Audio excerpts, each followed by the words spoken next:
Doctor Mizanur Rahman Azhari সাহেব একজন, there is none, আর কেউ নেই। তো আমি তো আজাহারি হতে পারি নাই, আপনি হতে পারেন নাই।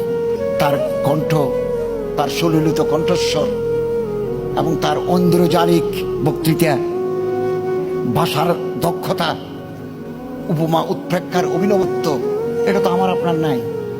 আমি তো সে পর্যায়ে পৌঁছতে পারি নাই। তখন আমার মনের মধ্যে একটা ব্যর্থতা জাগে।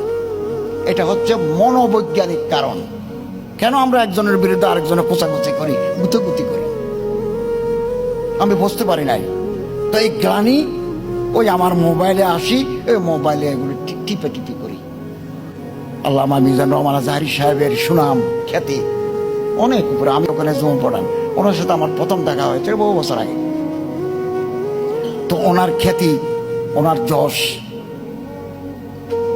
এটা আল্লাহ তাআলার দান।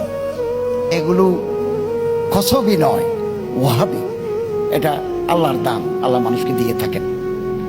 তো আমরা এই সমস্ত মানুষের বিরোধিতা করি কেন?